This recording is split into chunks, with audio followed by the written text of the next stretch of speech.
Man, I've been really looking forward to this weekend. You ever like go into something saying, I've got something that people are gonna love? You ever do that? Go into something going, I have something that people need. I have something that's gonna give hope. That's what we have over the next few weeks. We're looking at technology and the role in our life, and I'm gonna talk about things we probably all felt, we probably all believed, we probably all known, but there's a thing that maybe God wants to speak to you in the midst of it that I'm pretty excited about today. So let's pray before we go any further. God, you're the God of all things. It means all things are in the sky and all things in our pocket, all wires, all Wi-Fi signals, everything that's been created and will be created. You're the God of all these things, and I am praying that you would help us to see these things the way they are and to see you the way you are, and you'd help me to be just very helpful, hopeful, and clear. And I pray these things according to the character and identity of Jesus. Amen. Well, I don't know how many of us would call ourselves nerds, or how many of us would just say, I love technology, I like it a lot. I'm one of those people. I've had a relationship with tech for quite some time. When I was growing up, tech started to take off. You have the personal computer that started to come out. You had Atari. You had the little hand football games. They were called Coleco way back when. And my friends would have them. My relatives would have them who I saw on Christmas break, and I didn't have them. And then when I did have them, I never had any games for them. My parents are very frugal. They manage their money really, really well. But what this did for me is it kind of fed into this sort of poverty orphan mindset when I was a kid. And technology was sort of a way that I was behind. So when I could have technology, oh my gosh, I was all over. It was like scratching some itch inside of me. I was one of the first people I know who got a cell phone. And I got a cell phone because I could justify it as an expense here at Crossroads when we started Crossroads. A big honking thing on my side belt there, right? It was years before Lib actually got a cell phone because they were expensive and it wasn't a business expense for her, but I had one and I loved it. I remember being at a conference and the phone would ring in the conference and I'd be a douchebag and answer it just because that was cool. I'd just be like, hello? It was a sense of power. While on summer break a number of years ago, gosh, it must have been 15, 13 years ago, something like that, the iPhone 3 came out, and I was one of the people who stood in line for hours to get the iPhone 3. I thought it was just so cool. It's kind of not very cool that iPhones really haven't changed for years. That's kind of a bummer. I have one of the later models right here. This is every single model of iPhone that's come out from the very beginning of time, or at least from the year that it was. And I've been enamored with them. These things, they make you feel actually divine. They do. They make you feel omnipresent. You can be everywhere and find out what's going all over the place. They make you be omniscient, because you can find out anything at a moment's notice. Do you know that today, you get more information in one day than people in 1400 got their entire life? One day. You can find out anything. How trustworthy it is another matter. You can be anywhere by streaming things or look. These things make us feel like we're a divine entity because we have powers, abilities, able to see things that nobody previously in human history ever had. We unfortunately have a car that had to get replaced. It got totaled just in the last week or so. So we're trying to figure it out, and no one's hurt, by the way, all good, just stupid things happen sometimes. You know what my question is? Because the last car we had didn't have CarPlay. I'm like, does this have CarPlay? Like, I'm more concerned about CarPlay than gas mileage, more concerned about CarPlay than four-wheel drive range. Does it have CarPlay? Because I love tech. I love it, and if you have the Android, if one of two of you who have that, hopefully you know that it's Valentine's Day weekend. Hopefully you can find each other, and hopefully you can stay out of the rest of our text threads, And I actually find that the Android people wear that with a badge of courage. Oh, it's better technology, but I know, you still annoy us. It's fun to have fun with you. It's funny, isn't it? We can poke at each other about our technology. We don't poke at each other around the clothes we wear or even the cars we drive, but our technology is because of the potency of it. In the midst of this potency, I want to clarify things. There's things you probably all know, things you already heard of, but maybe in this context, it'll give you a different path and it will give you hope.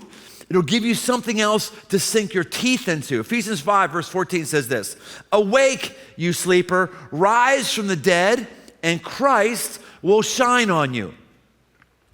We're about here at Crossroads, we're wanting to see an awakening. We're wanting to see the Spirit of God move across our region and for people to see God, to actually come in a relationship with Him, for things like miracles to take place, healings, refreshing of our hearts and relationships, for the cultural milieu to change. That's an awakening. But you know what? That awakening doesn't happen unless we as individuals wake up. That we wake up to the delusional influences that are numbing us out and putting us asleep.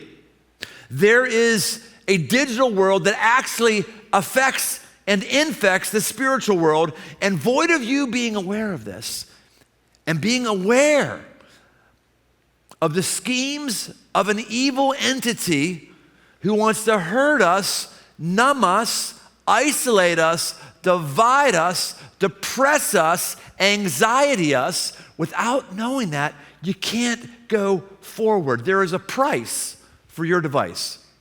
These things I'm talking about today, and actually this series I was inspired by it because a friend of mine, Darren Whitehead, pastor of a good church in Nashville called Church of the City, did this, and I heard about it, and I thought, oh, dude, we need to do it. In fact, there's churches all over the country that are going to be doing what we're doing, leading up to a digital fast, going for Lent for 40 days without our devices. This, that, I know, relax. You don't have to like that idea. You don't have to agree to it right now. Just so you know, that's where I'm going. And I'm borrowing heavily from some of Darren's research. It's really, really solid. The book of John, chapter 10, verse 10, Jesus says this, "The thief comes only to steal, kill, and destroy, but I have come that you might have life abundantly." You know, there is a thief. The Bible refers to him, or you may know him, of him as the devil or Satan. This thief also has names that are the adversary, the liar, angel of light, meaning he looks like he's nice, but he's really not, the deceiver. And he does a thing so that we don't have life. Jesus says, have life abundantly. Americans are not having life abundantly.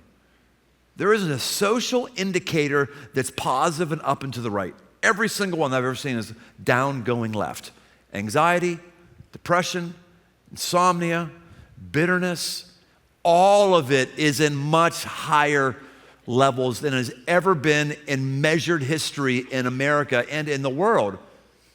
And it may just be that it's the price of our device that's never existed any other time in the last 15 years. Now again, we all know this. I don't think anyone's going, you know what I need? I need a talk on how I should look at a small screen more often every day. That's what I need. No one said, we know that. We know this, the things we're talking about. But maybe we haven't framed this up with the spiritual realm in which it's operating. We need a digital reset. We need to unplug and reset ourselves digitally to use these things as a tool instead of being these things' tool. We need to reset it. So let's talk about these three things that Jesus says he wants to give us life abundantly, but there's an entity that doesn't want us to have life. Three things does. Number one, it steals. It steals. The word steal here in the Greek is the word klepto, where we get the word kleptomaniac. This word isn't just to steal something. This word means to do it secretly so someone doesn't even notice. That's the best kind of thievery. A number of years ago, I had a horrible thievery experience. Someone stole my wallet. Actually, they didn't steal my wallet. They were very smart and sneaky. They stole the cash out of the wallet and the cards and left the wallet intact. So I went around for like a day or so, didn't even know, had no idea. While I didn't know, they're out charging things up and blowing that cash, because if I knew, they couldn't do that. I didn't know until I went to a gas pump. I was like, where's my cards?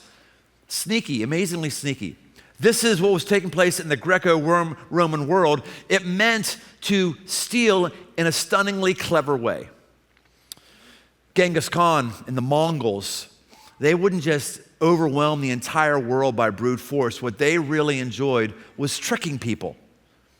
They would rather win something through guile and cunning and surprising people, even through lying or whatever it would be, than overpower them. They got these really sick joy out of this. This is what the evil one's like. He doesn't want to just trounce you.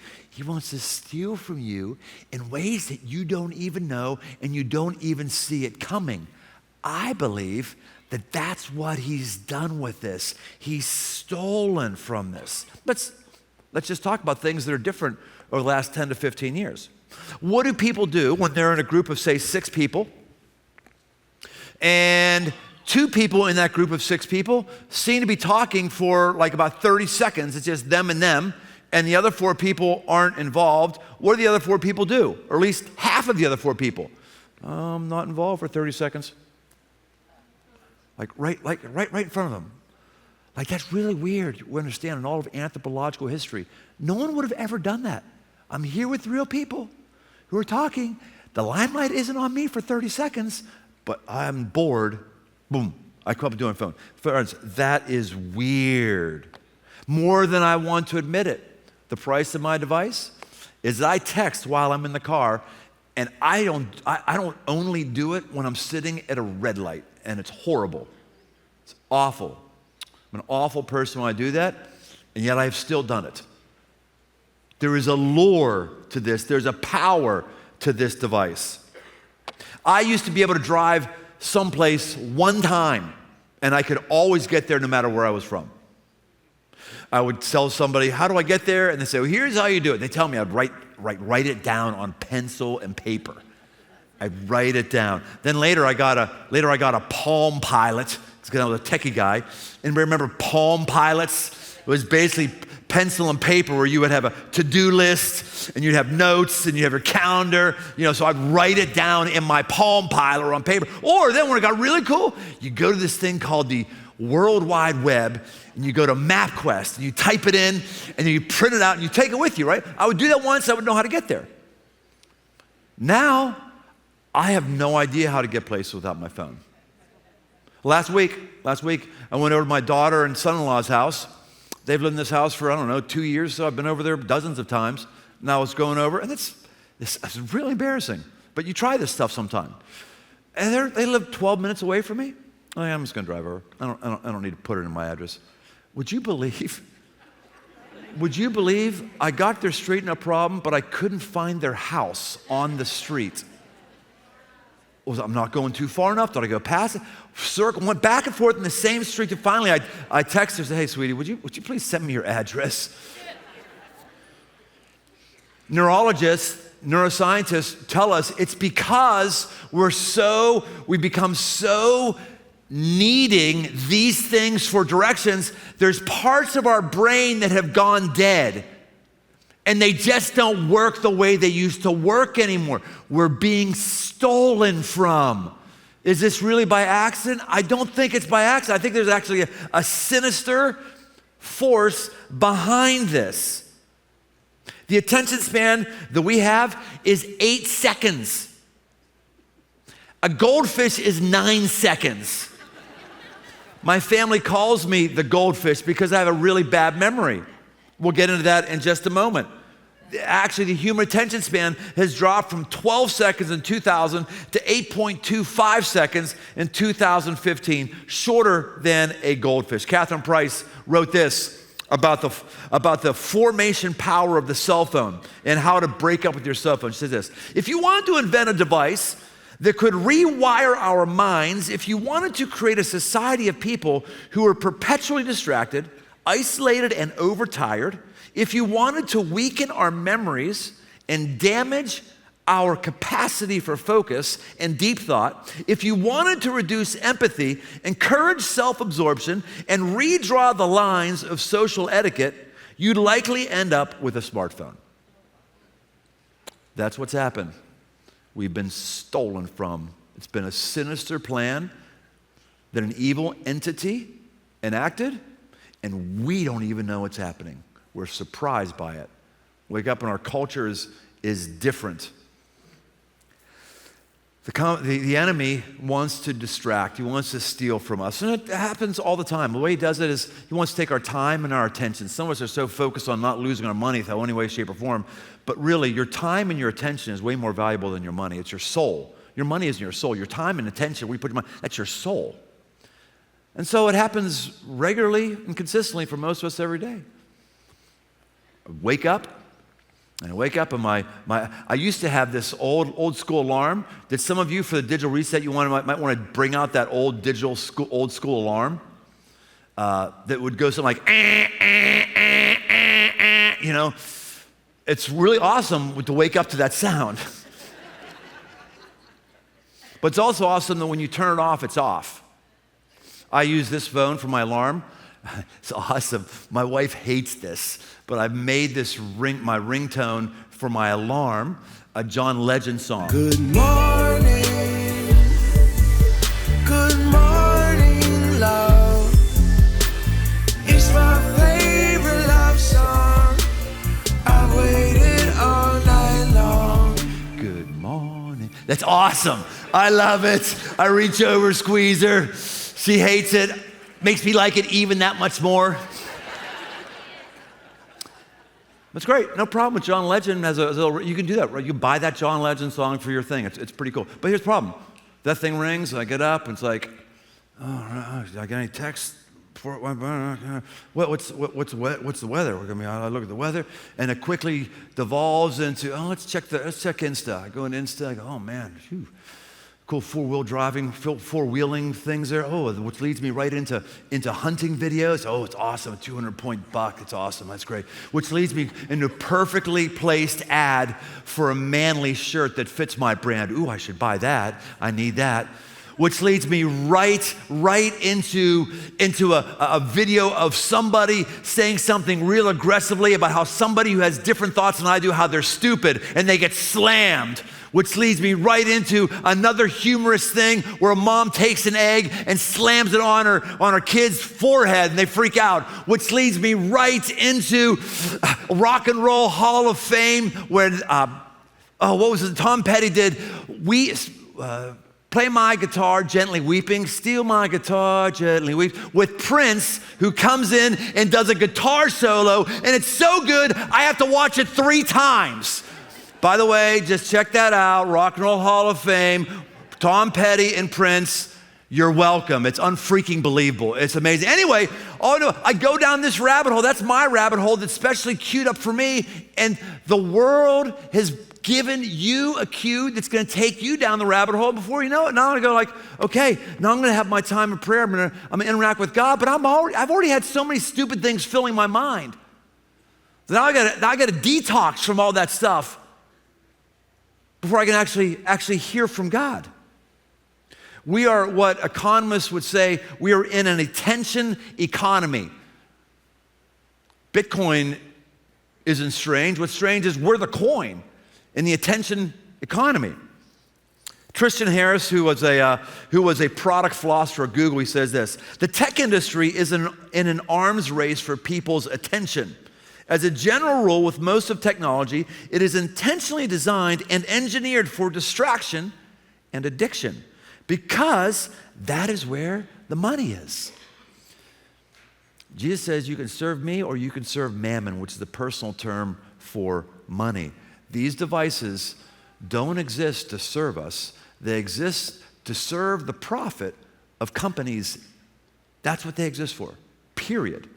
That's what they're wired for, which is why in Silicon Valley, it's very well known. Again, all these things you probably know, and I'm reminding you of these things, I'm just putting them in a spiritual categorization, which is why all the people in the C-suite in Silicon Valley, in the tech world, they don't let their kids use iPhones and iPads. They stick them in schools where it's not part of their learning because they know it rots the brain. They don't want that happening to their kids. But us, You just keep swallowing it. We want to be one of the cool kids. We've seen the latest thing, and it's hurting us. Seth Godin says that our phone doesn't work for us. We work for our phone. That's all the products and algorithms that we get stolen from, we get sucked into. The thief comes to steal, to kill, to kill. To kill, this means to slaughter. Jesus says there's an entity that wants to slaughter you. He doesn't just want to cause your heart to stop beating. He wants to slaughter you. He wants to pulverize you. He wants to ground you down into applesauce. He wants your mind to not work right. He wants your emotions not to work right. He wants you to be isolated and lonely, because that's really worse than your heart stop beating. He wants to decimate who you and I are as human beings. He wants to decimate our life. He wants us to not smile very much. He wants us to not laugh. He wants us to not have a hope, or as Jesus would say, the Bible says, a peace that passes all understanding. He wants to slaughter an utter bloodbath of our emotions and spiritual sanity. This word here is the same word that's used in Luke 15, where the prodigal son, the wayward son, he goes away, and when he comes back in a very repentant way, the father representing God runs out to meet him. And what's he do? He takes the fattened calf that's meant for a special occasion, and it says, kill, slaughter the fattened calf. It's the exact same word, just slaughtering. And that's what's happening. We're getting slaughtered, we're getting cut open, we're getting trampled on. And we seem to not care, or we even know.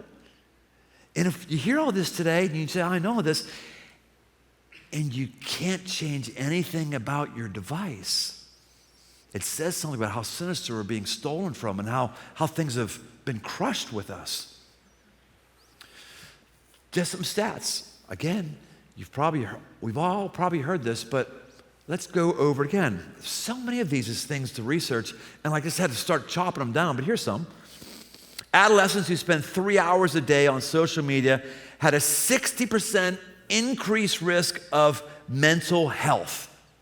So says the Journal of American Medical Association, 2019. Some of these statistics are like a few years old. It's even worse now.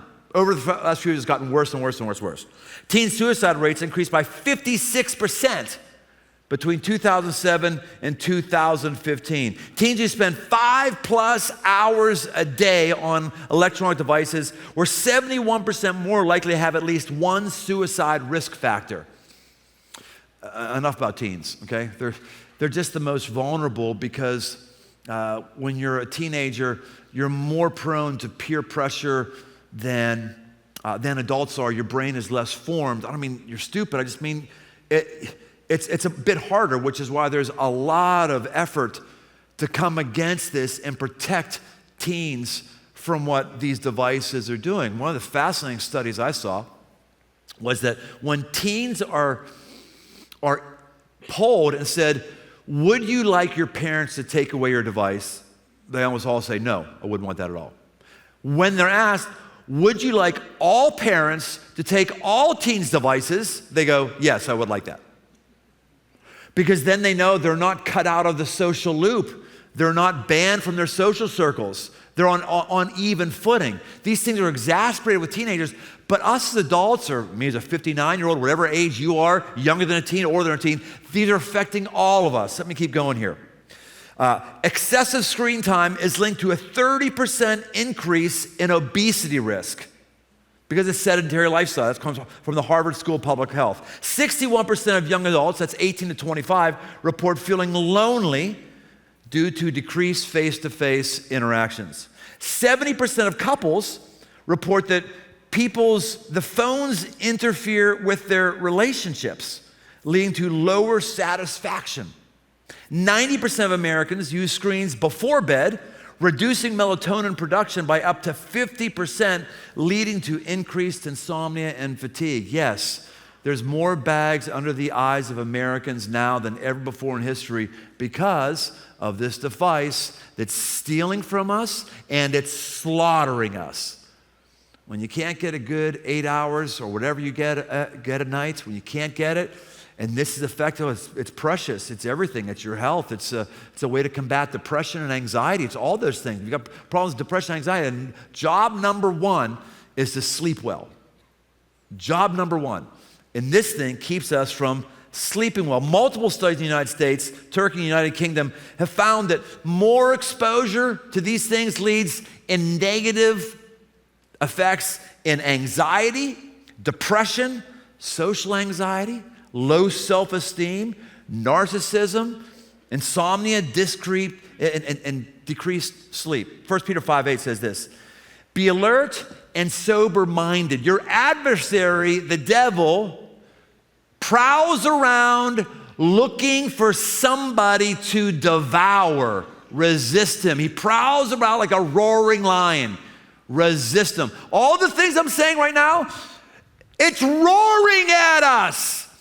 These statistics aren't like Christian pastor guy up here. They're atheists who don't believe in this stuff. This isn't like Bible thumper stuff. This is just very, very clear. Like, this is happening right now. There is a roaring lion called our devices that is pulverizing us, that's slaughtering us. And most of us just don't care.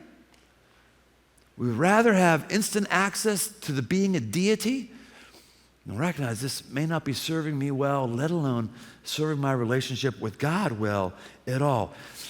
When the roaring lion is trying to devour you, a roaring lion looking for someone to devour, or maybe an entire culture to devour, as 1 Peter 5:8 says, what do?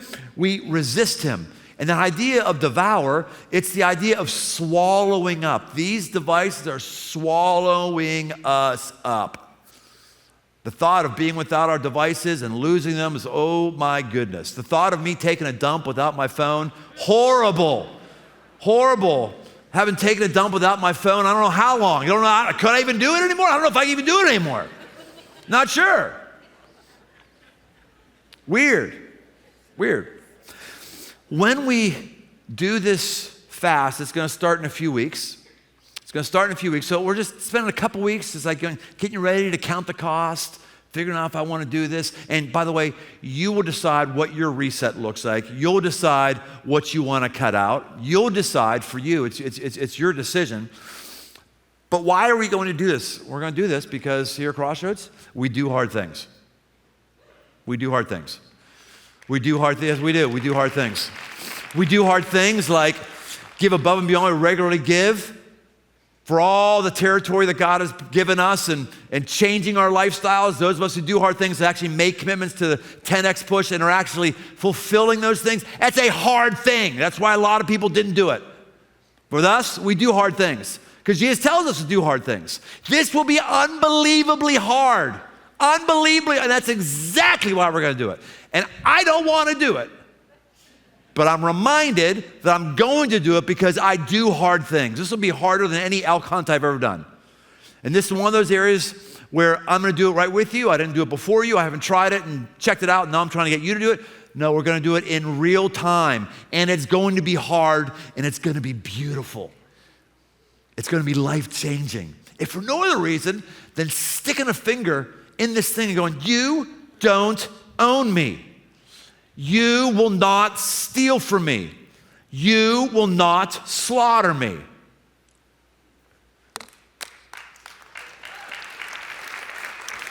Jesus says the thief has come to steal secretly, destroy, or kill, slaughter us, or destroy us. That is to perish. That's to take away life. So many things that we hold dear as humans are just taken away from us. They don't exist anymore. I've been noticing the sinister nature of my phone for quite some time, and I decided to do some things about it in the last year. Simple things, but just things I wasn't doing. Like, do you know how you want to broadcast to everybody that you are a dork? You know how you would do that?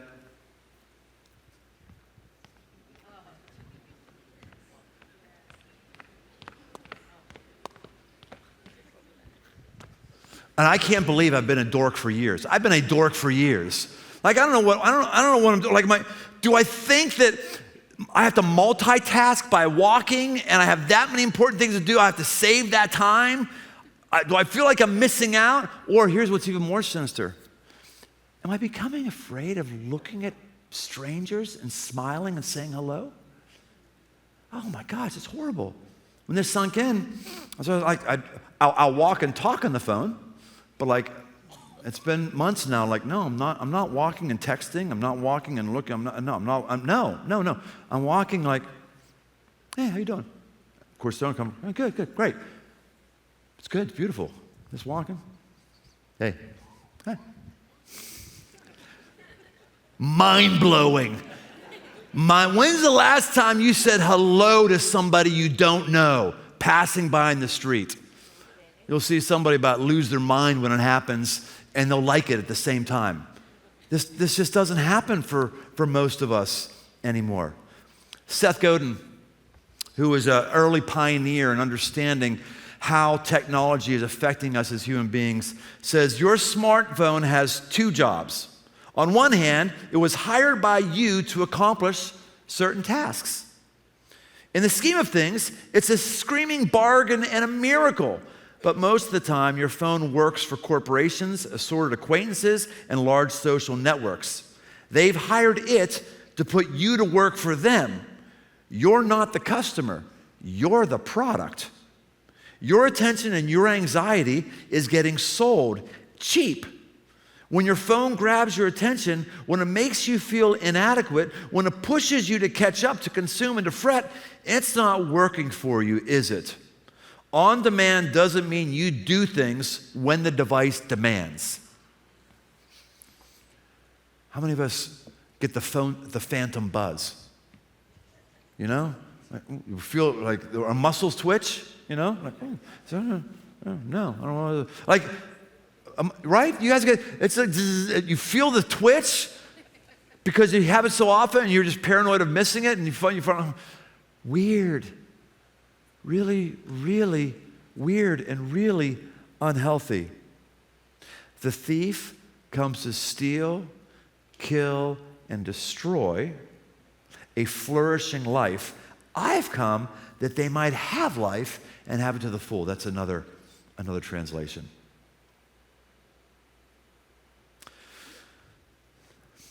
When I started doing student ministry in the 80s, I would interact with people who were a bit older than me and had ministries that were more fully developed and reached a lot more kids than I was reaching for whatever reason. And I talked to them about, what was their secret? What was I doing wrong?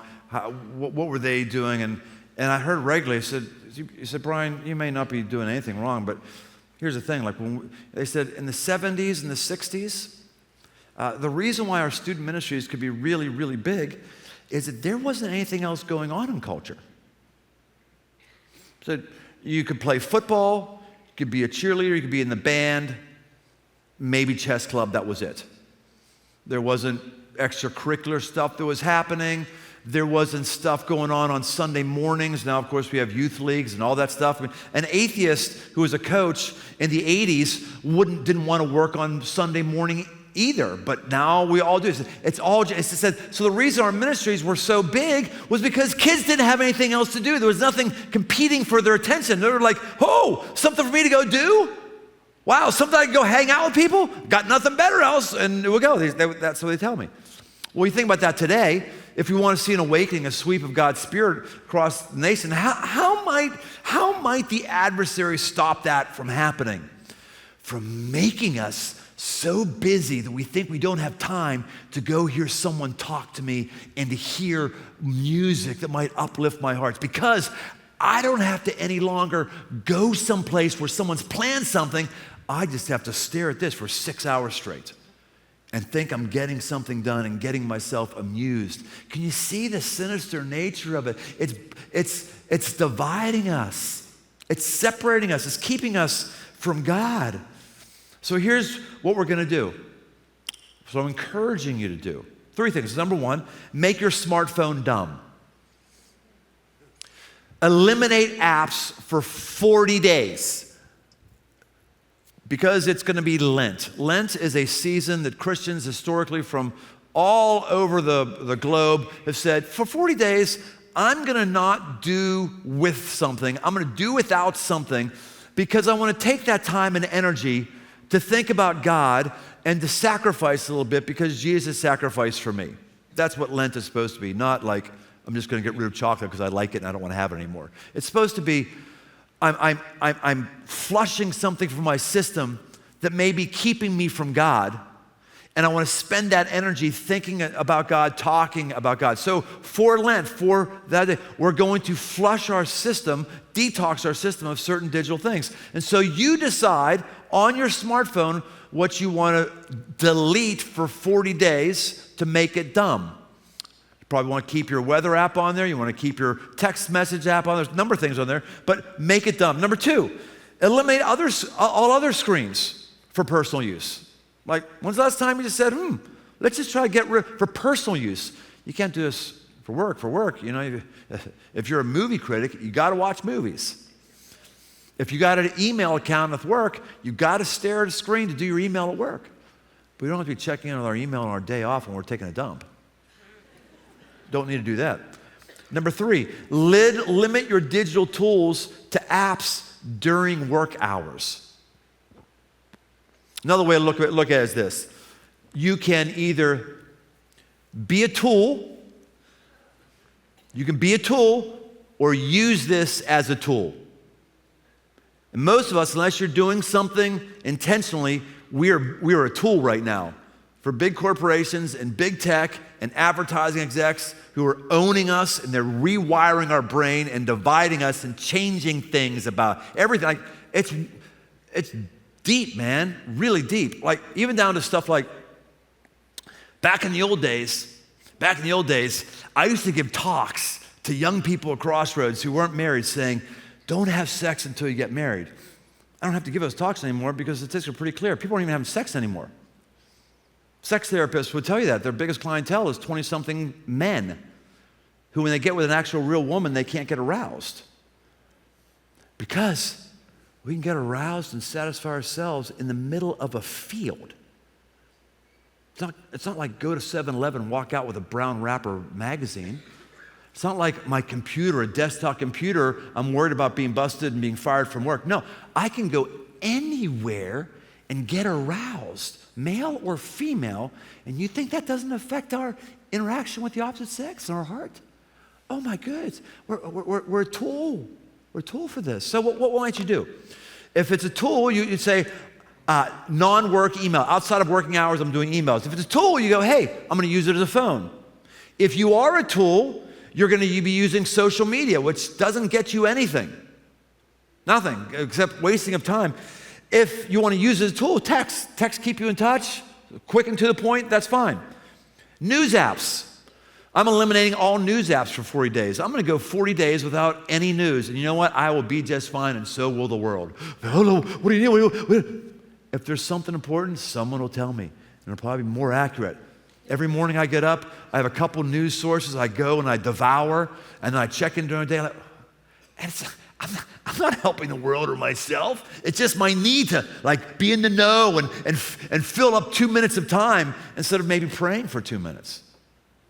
When I have to have the news all the time, no, I'm being a tool. But the calendar, it's a tool. I want my calendar right here. Games, we're a tool.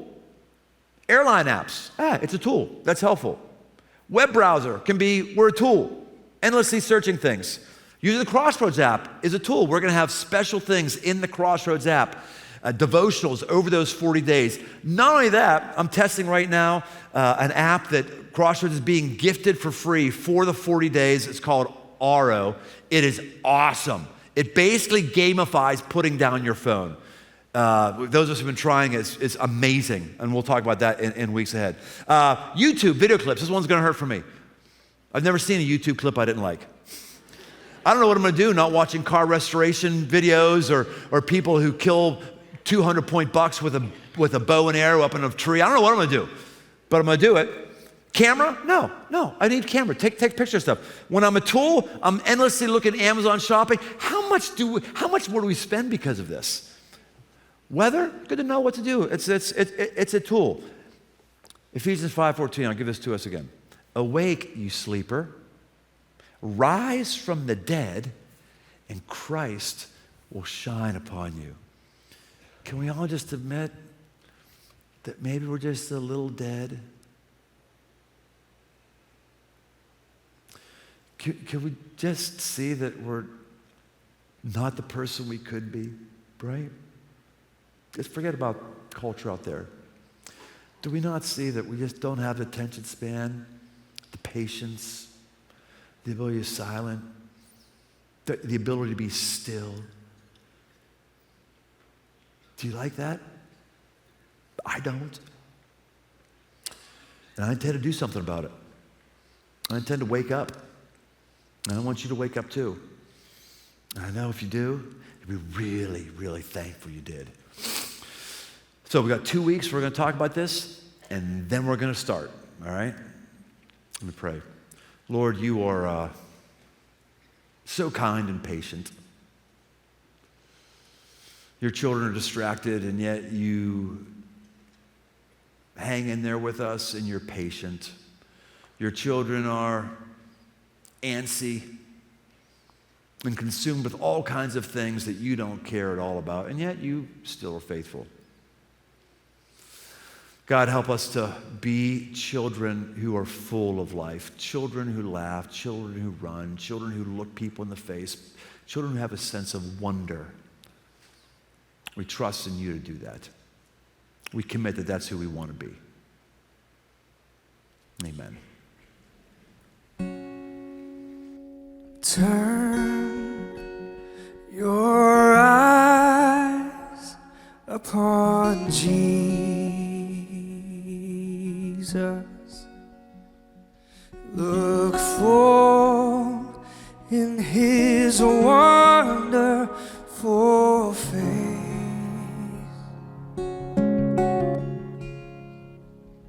And the things of earth will grow strangely dim in the light of his glory and grace. Oh, turn your eyes upon Jesus.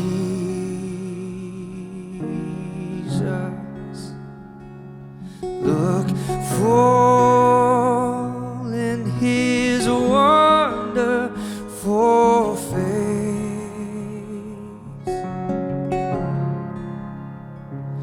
and the things of earth will grow strangely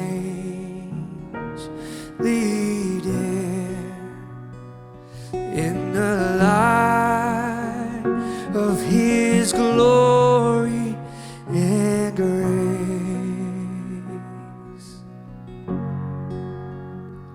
Oh, and the things of earth will grow strangely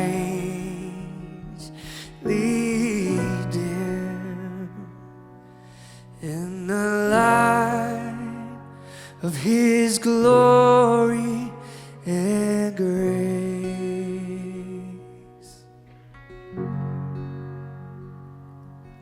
Jesus, would you lead us back to you? Because I know you have more for us. Lead us towards life. Wake us up. Refresh us again, God. Pray this in you, Jesus. Amen.